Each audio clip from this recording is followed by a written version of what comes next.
তার ফার্স্ট কাজই ছিল আমার উপর সেক্সুয়াল হ্যারাসমেন্ট। একের পর এক সে যখনই দেখা হয়েছে সে আমার সাথে করেছে।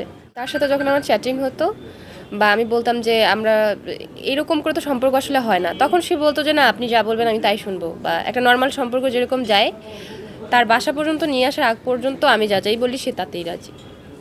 বাট আসার পরে তার ফার্স্ট কাজই ছিল আমার উপর সেক্সুয়াল হ্যারাসমেন্ট। একের পর এক সে যখনই দেখা হয়েছে সে আমার সাথে করেছে। এরপরে তারপর সে সেই সম্পর্ক থেকে কোনো দায়বদ্ধতা বা দায়িত্ব নিতে চায় না, না সেটা মেন্টালি বা অন্য সাইড দিয়ে যেরকম একটা সম্পর্কের মিনিং হয়, একটা নাম হয়, সেটা থেকে সে পালিয়ে বেড়ানোর চেষ্টা করছিল। তো প্রোডাক্ট শ্যুট বিষয়টা হচ্ছে কি, আমরা তো মিডিয়া যেহেতু আছি, কম বেশি বাইরেও আমি কিছু প্রোডাক্ট শ্যুট করে থাকি। সো মনে হলো যে ও নতুন একটা, যেহেতু জাহিদন তো আমার ভালোবাসা মানুষ ছিল, প্রেমিক ছিল, সো মনে হয়েছে যে ও একটা নিউ বিজনেস স্টার্ট করেছে, আমি তো শ্যুট করতেই পারি। সেই বিশ্বস্ততা থেকে আমি গিয়েছি। আমি তো জানতাম না যে তার মনে সেই আগের পশুটাই বাস করছে। সো সেখান থেকে আমি ভিকটিম এসেছি। জাহিদ অন্তুর সাথে জান্নাতুল তাজরি অরার যখন ঘটনা ঘটে তখন সে আমাকে ফোন দেয়। এর কারণ হলো যে সে মিডিয়াতে আসার পরেই তার প্রথম নাটকটা আমার মানে প্রোডাকশন হাউস থেকে হয়েছিল এবং সে আমার অনেকগুলো নাটকে কাজ করেছে। তো সে ফোন দিয়ে কান্নাকাটি করতেছে। আমি বললাম যে কী হয়েছে।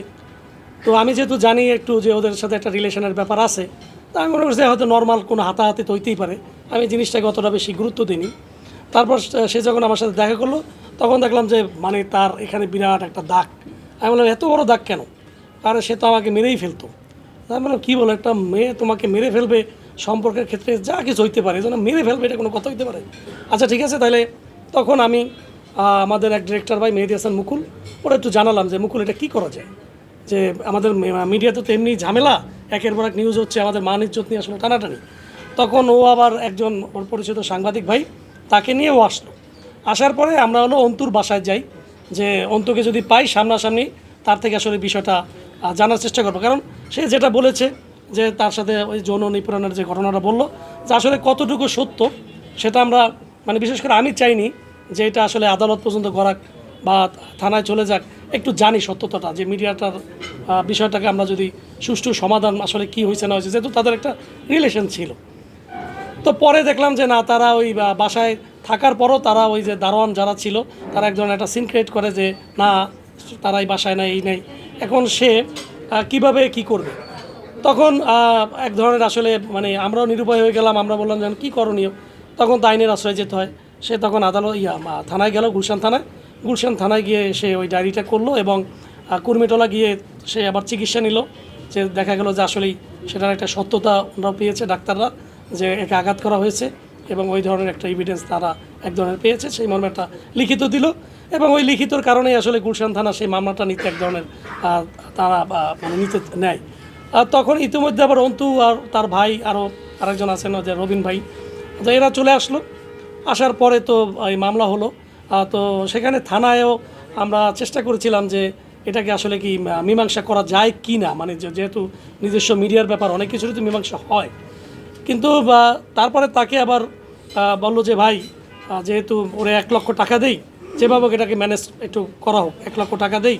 তো ও বলে যে আমি তো এটা টাকার কাছে বিক্রি হবো না। এটা তো তার মানে ও আমাকে বললো যে আপনি কি বুঝতেছেন না যে যেহেতু টাকা দিতে চাচ্ছে তার মানে তো এটা সত্যি, তাহলে আমাকে টাকা দিতে চাইবে কেন? আমি বললাম বাবারে সত্যি মিথ্যা জানি না, এখন তুমি কি করবে বলো। এখন তাকে তারপরেও তারা করলো কি যে ভাই আপু তোমার বোন অ্যাকাউন্ট নাম্বার দাও, এই সেই। তো আমরাও একটু বুঝাই এই ক্ষেত্রে, দেখা গেলো অ্যাকাউন্ট নাম্বার দিয়ে টাকাও একটা দিছিল 45,000। এরপর সকালবেলা যখন যাবে এখনও কোনোভাবেই ও নিজেকে মানে ওই জিনিসটা মানতেই পারে না যে আমি টাকা নিয়ে মানে তাহলে তো আমি ব্ল্যাকমেলের হয়ে গেলাম, যে আমি টাকা নিলাম, তাহলে তো আমার এই ব্যাপারের কোনো ভ্যালু থাকলো না। ও এসে আবার সাথে সাথে ও ব্যাংকে চলে গেছে। ওসি সাহেবকে বললো যে আমি টাকাটা কিছুতেই রাখবো না, কারণ আমি তো তার সাথে ব্ল্যাকমেল খেলতে আসিনি।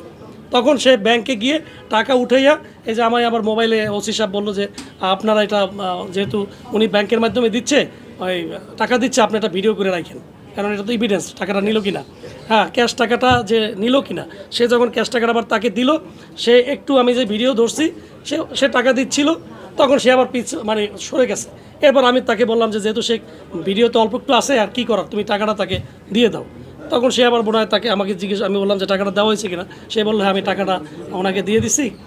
তো এই হলো বিষয়টা। তারপরে তো কোর্টে চালান হয়ে গেল, কারণ ওসি সাহেব বললেন যে আপনারা যেটা যে এখানে মীমাংসা করতে গেলেন এটাই তো আপনারা অন্যায় করেছেন। এবং ওসি সাহেব অত্যন্ত মানে ভালো মানুষ, এবং উনি দেখলাম যে আইনের ব্যাপারটা বোঝেন। বলে যে এই ধরনের মীমাংসা তো আপনার কখনই হবে না থানার ভিতরে, এটা হলো কোর্টের ব্যাপার। তো সাথে সাথে অন্তুকে তখন কোর্টে চালান করে দিল। তারপরে তো এই যে যা শুনলেন এই হলো বিষয়টা।